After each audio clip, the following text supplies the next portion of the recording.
We live in a time where masculinity is shamed, and men don't know what it means to be a man. As a pastor and counselor, I've spent the better part of my life equipping and training others. My goal with this show is to translate my hard-earned experience into tools and tactics to help you become stronger as a man. This is the BraveCo podcast. I'm your host, Jason Bellet.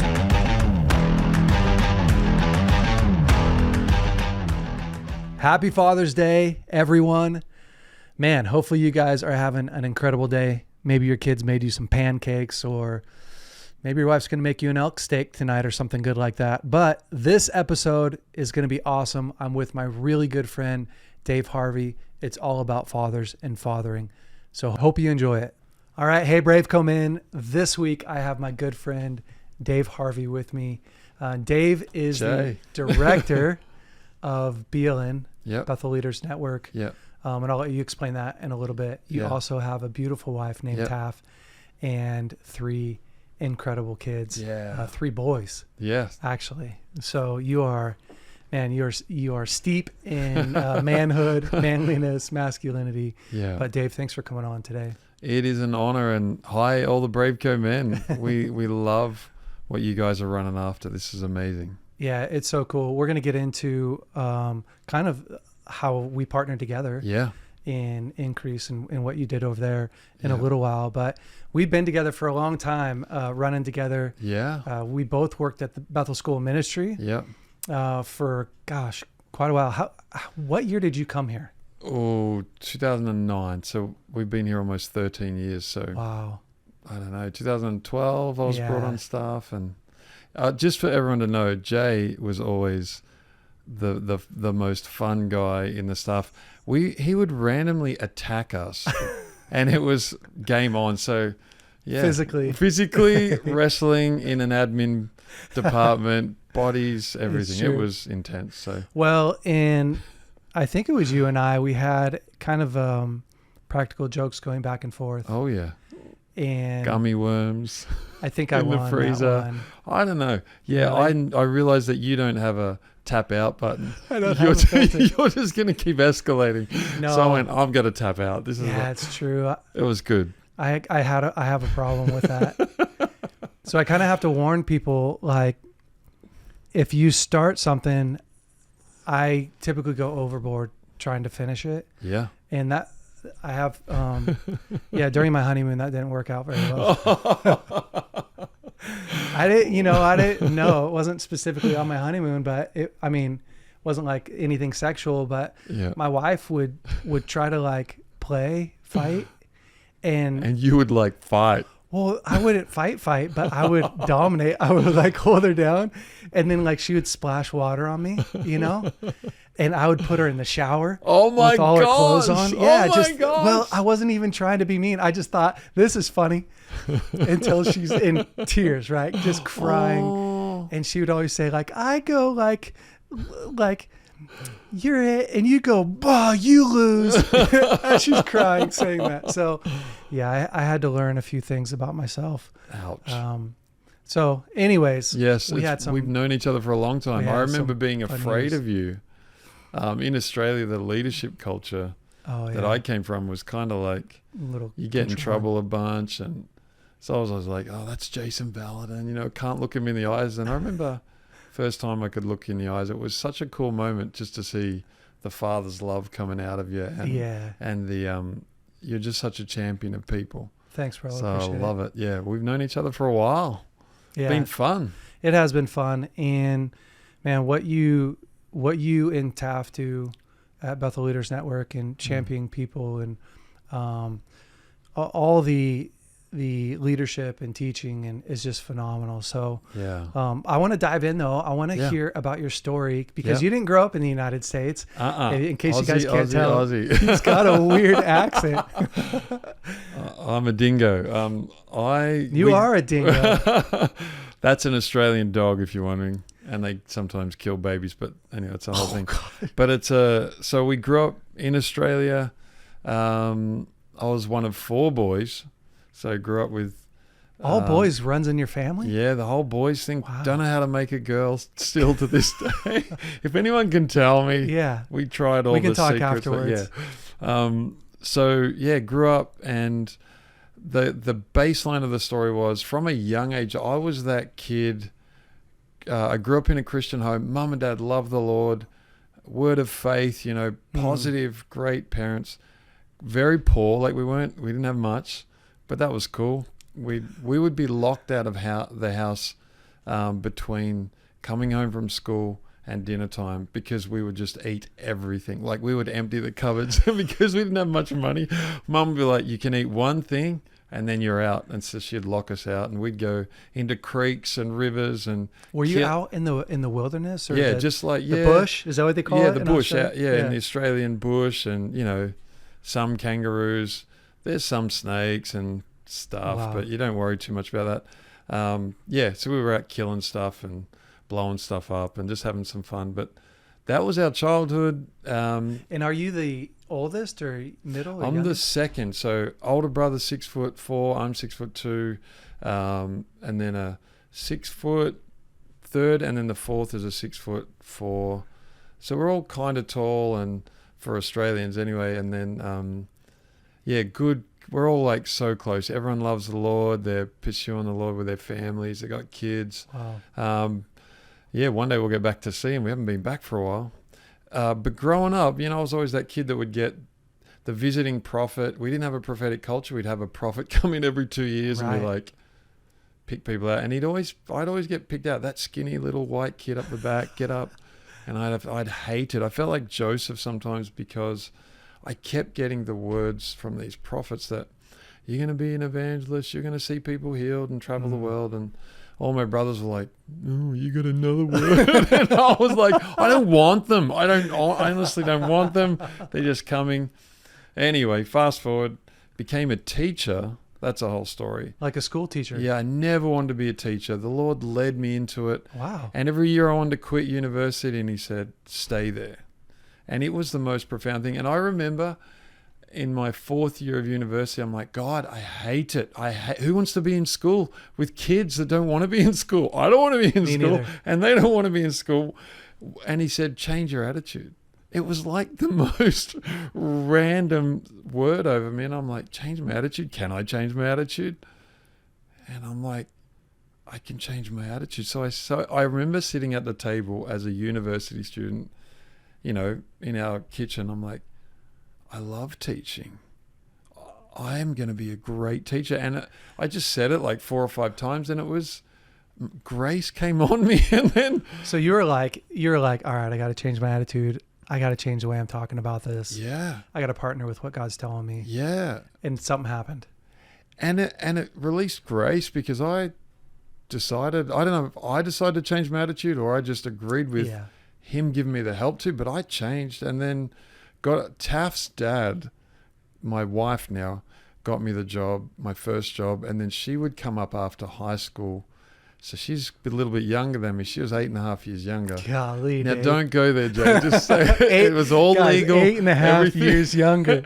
Everything was legal. But she would come up and help me out marking the students' books. And she did piano practice at our little school, Christian school. Anyway,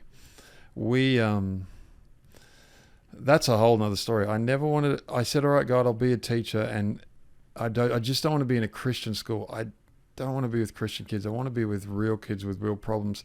And in that school, shouldn't have prayed that. In that school, we actually found had real kids with real all problems. all the kids that were rejected from the state schools because they were so bad. Wow. They would come in, and so I could tell you stories. But that gave me a heart for the broken kids and the broken boys. So Taff would come up as a young girl. I waited a long time. We dated, got married, and then we actually got to do some ministry in our town with the most broken boys, using camping, and did stuff all around the state. And she was a social worker, and I was in full-time ministry. After being a teacher, I moved into a Christian agency, and we just worked with the most broken boys. It was cool. There was some kids in our school, and when you go to their homes and you see what's going on in their home, Golly. My heart would break, and I'd be like, no wonder you're throwing a chair through your classroom wall they have no idea. You're in hell. And so that was cool seeing God break out in those realms and doing it with my new wife. And so, we moved here 2009. The Lord spoke to us 14 times over 18 months, moved to America, moved to Bethel Church. You must be hard of hearing. Oh, we were very hard of heart, very hard of hearing. We just loved Australia, and we'd watch Seinfeld, and we'd watch The Simpsons, and we were like, who wants to move to that country? Seinfeld and The Simpsons. Oh my gosh. So we actually, the Lord got us through that, and he never once raised his voice, and he never once shouted, but when we said yes, there was a knock on our door from a real estate agent. The house was sold, and we've been here ever since. We thought we were here for 2 years, and now we have 2 Aussie kids and 1 proud American who is like almost like Donald Trump, like super blunt, super big personality. We don't know how we made something like that, and the other 2 are really nice Australians. So they were literally born in Australia? Yeah. And one of them was born in the US. So we came with Zeke, our eldest, was 2.5, and Chase, Jaden was 10 weeks old. So Taff gave birth, and then we came, and haven't been back since. And then so your youngest, he knows that he's an American. Oh, he's proud American. He's like, and he carries it. Oh my gosh, he's so American. Like, we love Americans. We love the confidence you have. We love it's just like, you don't mind the stage, you don't mind the microphone. It's a can-do thing. Yeah, he's a big personality. I like him. So of course I like him. There's a thing in Australia called the tall poppy syndrome. Oh yeah. Is that real? Oh, 100%. We have a very sarcastic culture. And I remember coming here, going into the school of ministry, my revival group pastor said, Dave, she pulled me aside. Dave, you can't say those things. And I wasn't trying to hurt anyone. I didn't realize that my sarcasm was cutting everyone down. Yeah, I've had that problem too. But that's all through Australia. So I remember your dad coming to our country and saying to 200 Christian leaders, all right, call out to me. Who are the heroes in Australia? Who are the heroes of this nation? Dead silence. And then he's like, guys, come on, don't hold back. Like, tell me, who are your heroes? Dead silence. And then someone whispers out from the front to him, Chris, we don't have any heroes. We cut them all down. And we have amazing leaders pop up, but the Aussies just cut one another down. So that's something that the Lord wants to redeem in Australian culture, and the strength that's in that side. I really feel like that's a strength that God's given the American culture. I think that can come out a lot more. Yeah. The kingdom can advance in Australia. So and so basically, the tall poppy syndrome is really not allowing anyone to be great and to to shine, right? It's a jealousy, it's insecurity. It's it's that thing of a poppy. If it grows too tall, if it grows taller than the other poppies, we're going to cut it off. Yeah. Case in point, I shared this the other day to a group of leaders. I remember being at that same kitchen where I told you the Lord said, change your attitude. Oh, yeah. The phone rang about a meter or a yard or 2 away, and I pick it up, and it's one of our church board members. Hi, Dave. Oh, hi. How are you? Good. I'm just ringing to tell you you're not a leader. No way. I'm not joking. And I was like, oh, okay.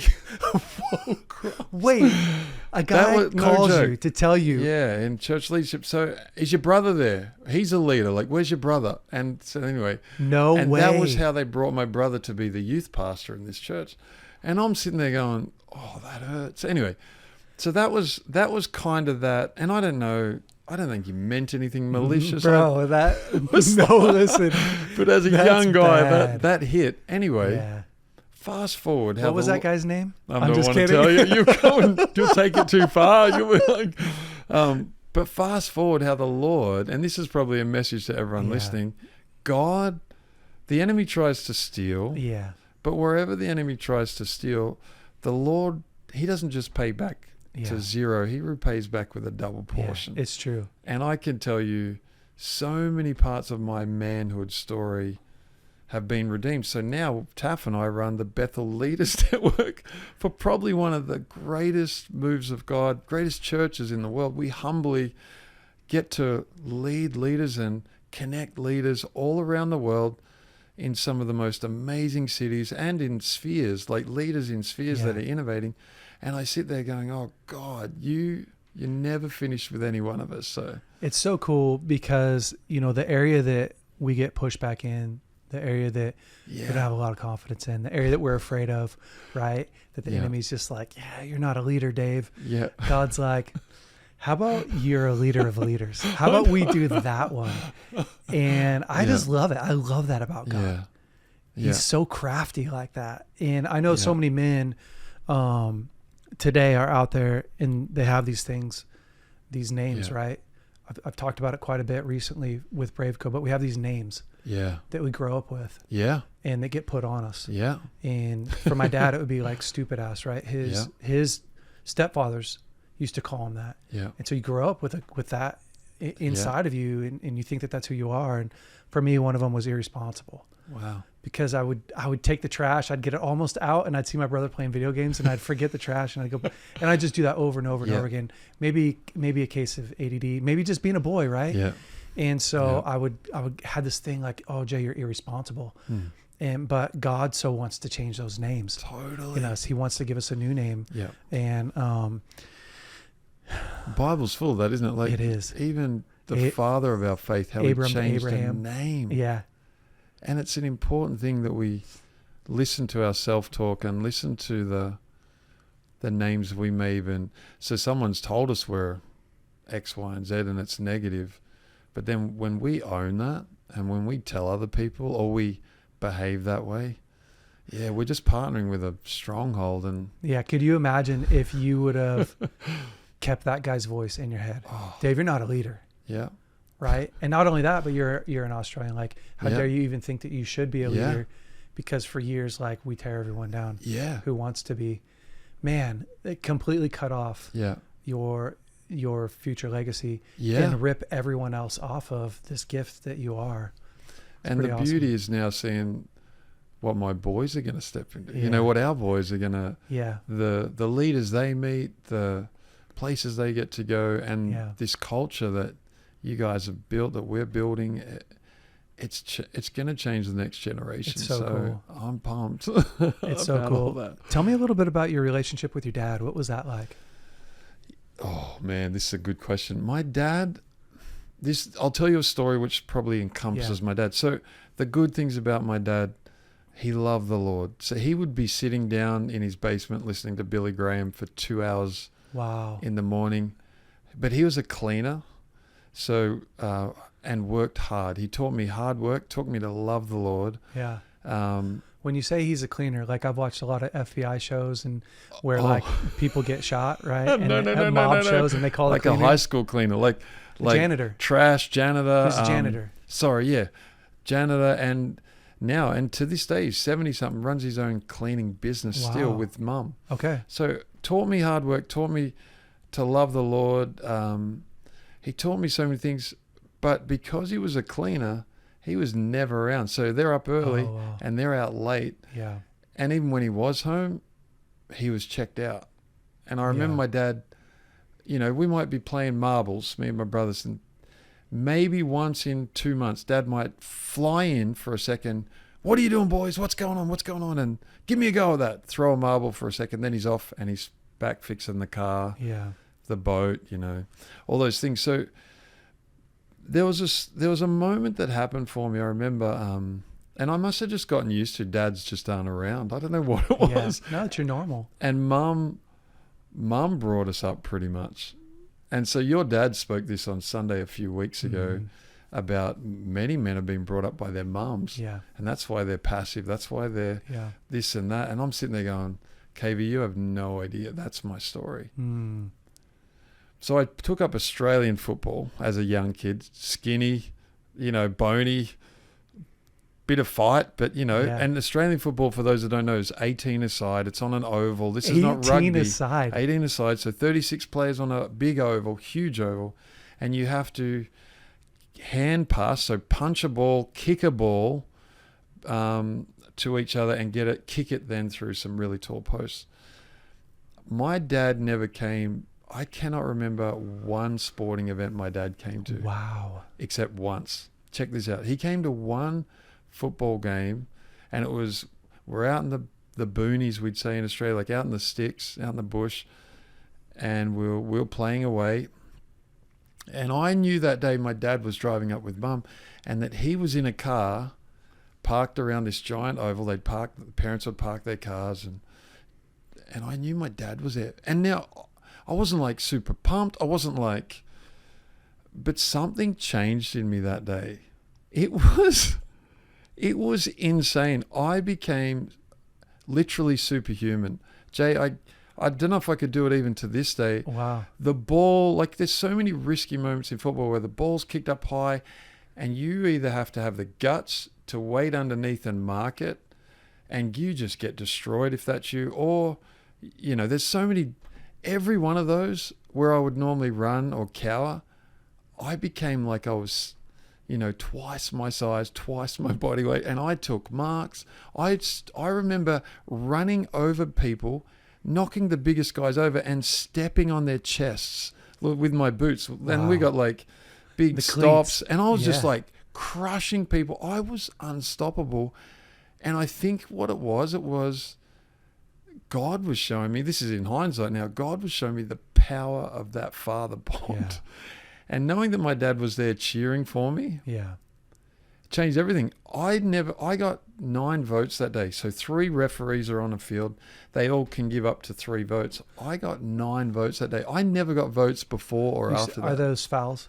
No, like votes at the end of the year, they tally the votes, and the best player is the player that has the most votes in all the games. Wow. For one game, I got 9 votes. No way. And I never got them before or after. No way. It was like this subconscious thing. Anyway. Did it dawn on you, like, after that game, like, I could play like this forever? Did that dawn on you? I don't know. Maybe it tipped me a bit more towards that, but there was definitely something that the Lord was revealing about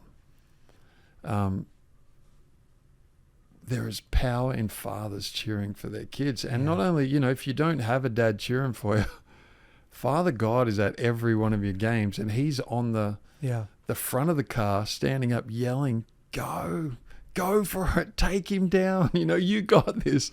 It's almost like such a powerful moment for me to go, oh, I need dads in my life. And where I don't have him, or I may not have him in a moment, I got the best dad. And he's cheering for me like blue. And that makes me supernatural. Yeah. That makes me do things I can't do. So was that a pain point in your life, like knowingly? When you were growing up, were you like, everyone else's dad's here, my dad's not? Or was it just like, that's just kind of the way that it is? Yeah, I think at the start it was painful, but then it just became, that's just the norm. Yeah. And when you're poor, you're quite innovative. You're just always sucking it up. So after a while, you're just like, whatever, just be tough. So didn't share my emotions much. I remember as a kid, probably 13, bawling for the first time ever. And I'm on my bed on the floor. Must have had guests that night, and I'm like bawling. Mum comes in and goes, what's wrong? And I said, I don't know. And then she said, no, what's wrong? And I said, I just want to be a real boy. Wow. We were brought up in this culture of, again, a word of faith. You could never express how you're feeling. You could never share anything bad. Otherwise there's punishment, or you're lacking faith, or, you're partnering with the devil. Like, it was awful. Totally. And so I remember I felt like Pinocchio. I just felt like, I want to be a real boy kind of thing. I couldn't, and it just burst out of me at 13. I must have been weeping for years of not. But again, not till I've come here, honestly, till we've come to Bethel and been in a culture where it's okay, where God's not afraid for you to say, hey, I've got leprosy. Yeah. Can you heal me? Yeah, I'm having a bad day today. I'm having a bad day today. Yeah. Or and fathers don't cut you off, but they actually run towards you. Yeah. I tell you what, that there is one of the secret sources for healing the world. Is more of those dads out in the world. Yeah. And sons knowing they can come to a safe dad. So. Yeah.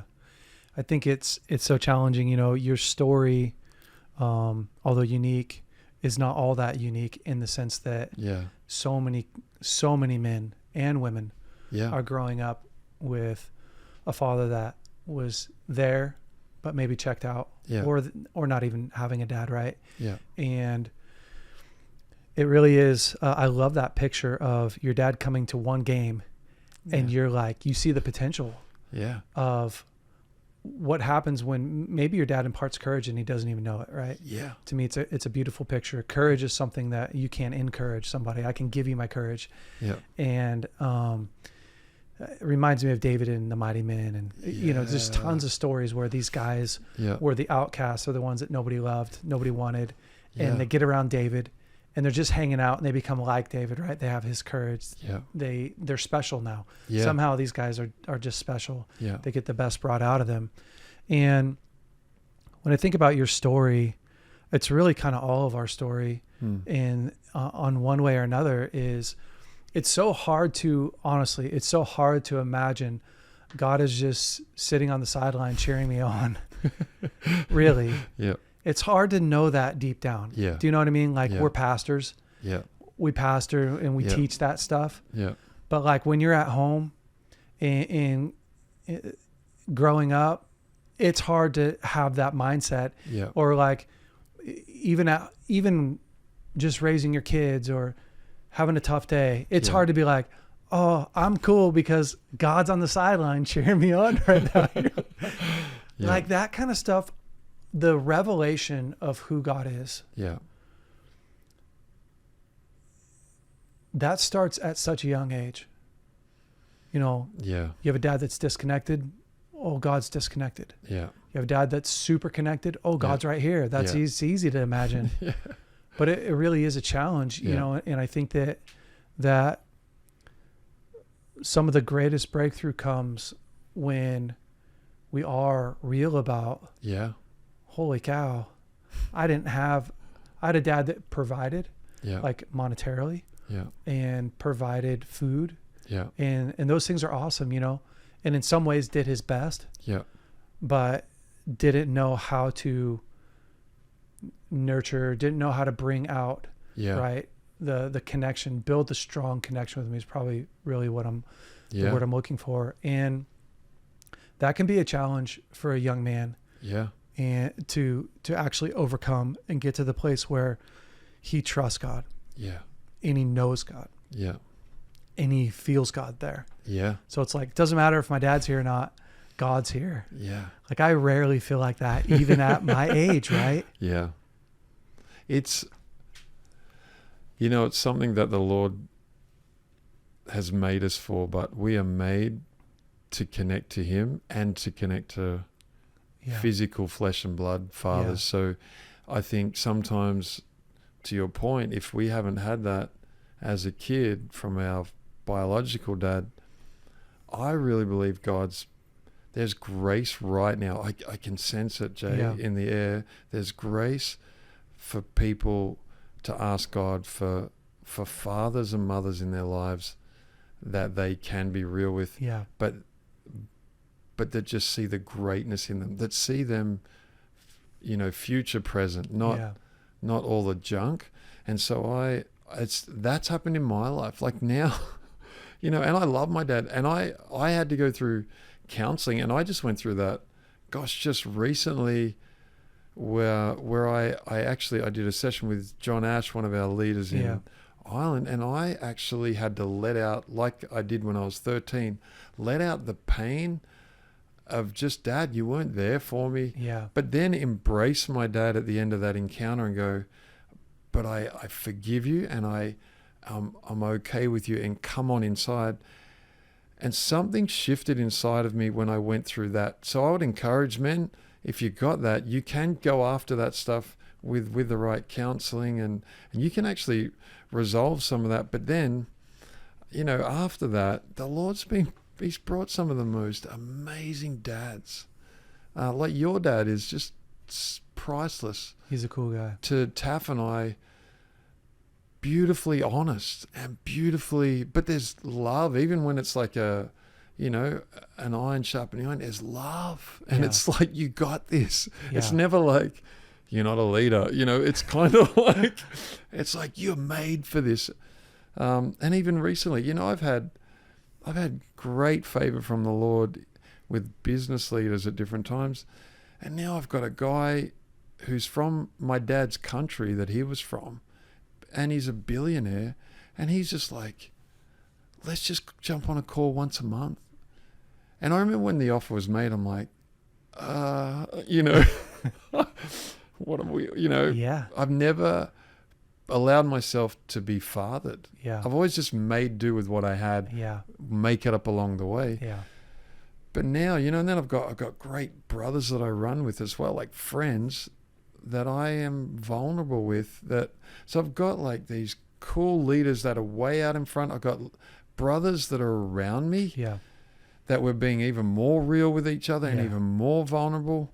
I've got the best wife as well, obviously, but I think the Lord is redeeming that, and where the enemy's stolen, now I have someone who's so smart, super wealthy, that's just like, wants to give you their strength. They want to give strength, but there's no agenda for them. So cool. And I sit there going, this is what fatherhood is. It's like, I see your greatness. I want to make you great. It's so cool. It's amazing. And it's a picture of what God wants to do with men in the world. That Malachi 4 mandate. He wants to restore the sons and fathers, and it's really true. And I think for guys out there that are thinking about themselves or listening to this podcast driving down the road and like, man, they're a little bit jealous, right? They look at you, they're hearing you talk, and they're like, I don't have that. I don't got that millionaire, that billionaire that's hunting me down. I don't got a great father. To me, it two things. Like, it starts with you being willing to be fathered again. Yeah. And you facing a little bit of your own stuff, right? 100%. Because unknowingly you push fathers away. Yeah. And we do. Or we hide from them. Yes. We do because of fear, right? Yeah. And I get it. Like, I push things away that I'm afraid of. But it starts with us going like, okay, God, I want to know your goodness. And I want to experience your goodness. And I didn't experience that when I was young. Yeah.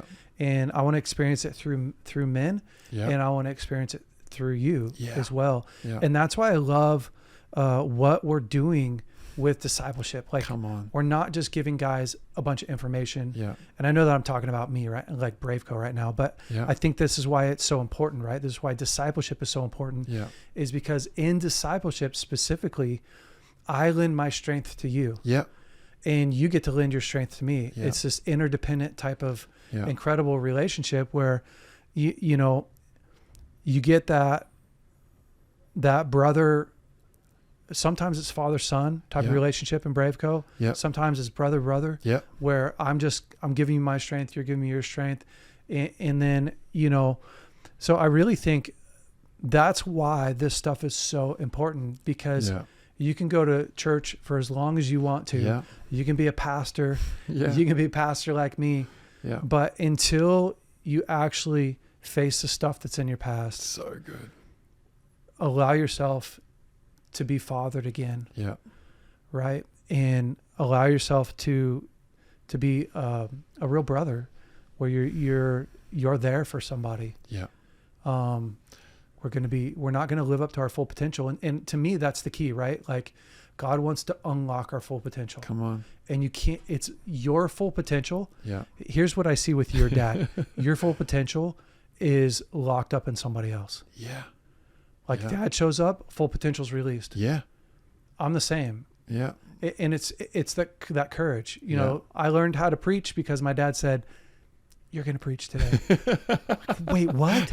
Are you kidding me? No, thanks. Yeah. And so many things that I did in my life growing up was because my dad said, "Hey, today you're going to do it." Yes. And I didn't know how to do it. I wasn't working off of my courage. I was working off of his. And I think that's true. So I have some guys around me that are incredibly strong. Yeah.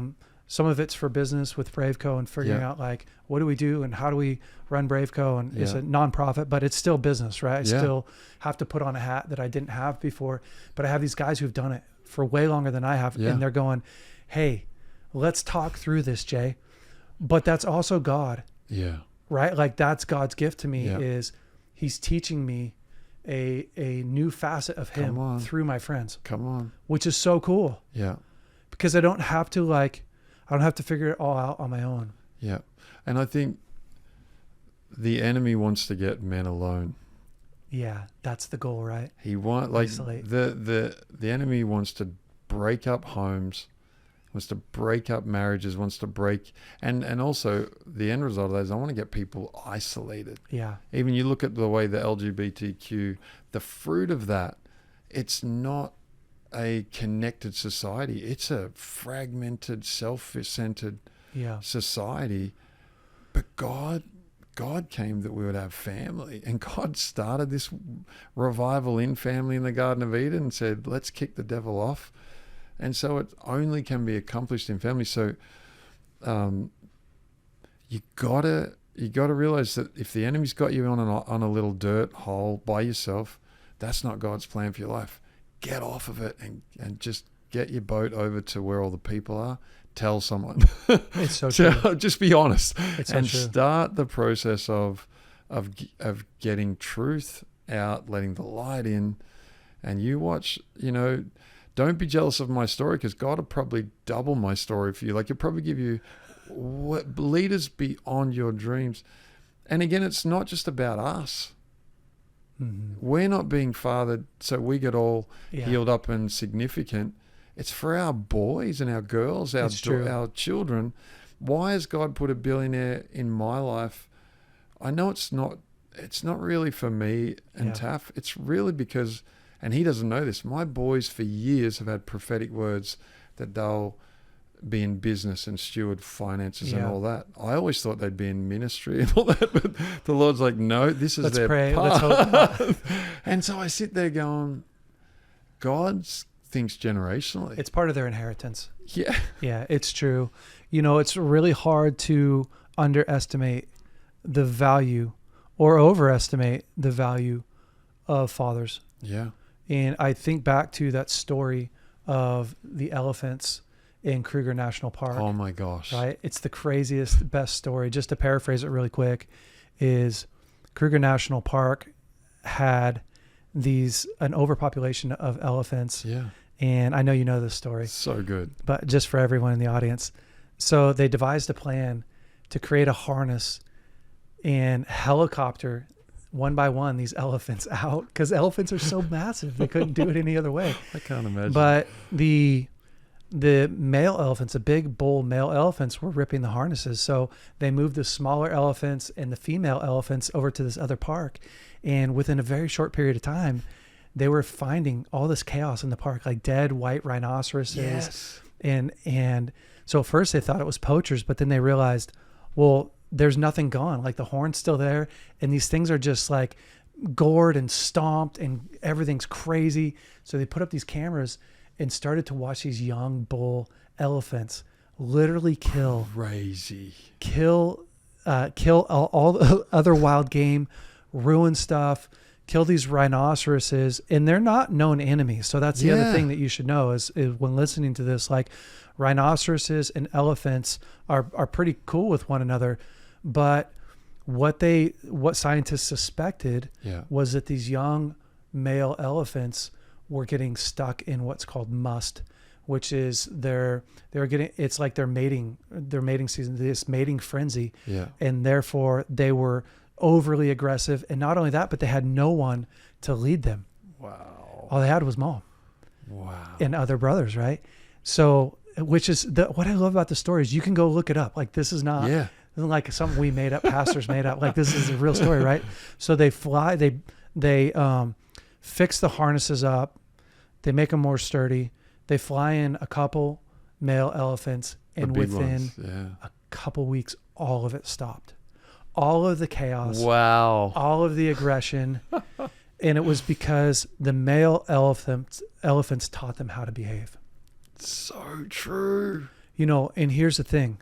The male elephants didn't take away their power. Yeah. They taught them how to restrain their strength. Yes. And I love that. It's such a picture of where we're at today in our society. Yeah. And fathers, we were meant to be strong.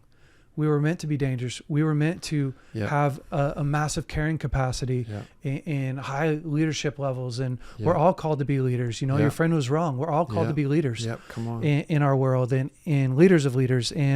But without a father leading the way, we take our strength and we use it against one another. Yes. We begin to compete. Yeah. And we get that tall poppy syndrome, right? No one can be great. Yeah. If I can't be great, no one's going to be great around me. Yeah. And God wants to do the opposite. He wants to take us, and he wants to show all of the greatness that we have. So and good. He wants to take us and move us into a place of great leadership and authority that is under restraint, right? So good. Which is, it is so good. One of the things that I love the most that we've done, and it was your idea. You're an author, and you've authored several books for the ministry, for several ministries, but for the Leaders Network, you created these testimony books. Yeah. And sometimes when I think people hear the word testimony, they're like, oh, God.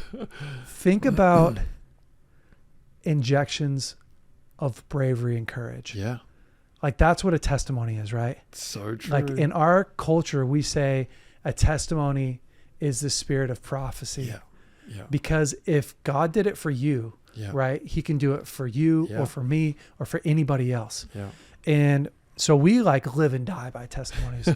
And so you created these books with testimonies. And that's also what I love about our story, right? So I tell guys, you got to weaponize your story. Yeah, come on. You got to take the things that you did in the past that were bad, right? The things that you got hung up in. Like for me, it was the oral sex with other boys and the masturbation, the pornography. People don't use that against me. I use that as a weapon to pull guys out of hell. So good, Jay. Yeah, it's so fun because I'm not afraid of my past. No. I'm actually I'm cutting some of lies off the enemy and off of other men. And so when we launched BraveCo, you're like, Jay, I want to help in the area that I can lend my strength in. Literally, like you said, I want to help build a testimony book for BraveCo. Yeah. I want to give guys ammunition. Yeah. I want them to read and see what God has done for somebody else and go, oh, that's what he's doing. It's almost a roadmap, right? Yeah. It's not a roadmap because we're telling you where you're going to go. It's a roadmap because we're telling you who he is, what God does, what the capacity, capability is built into man. It reminds me of when Bannister broke the 4-minute mile. Come on, Jay. Right? No one had broke the 4-minute mile ever. And scientists were saying it's impossible. Like a human being can't run a 4-minute mile. Yeah. The year that Bannister broke it, several other people broke it, right? Because all of a sudden we saw what was possible. Yeah. That's what this book is. And so we don't have a ton of time, but I would love if you just read one of your favorites in here. Yeah. Because this is a testimony book. It's a BraveCo increased testimony book. And we have some super cool stories in here about fatherhood, about God coming through. Yeah. I'm super excited about it.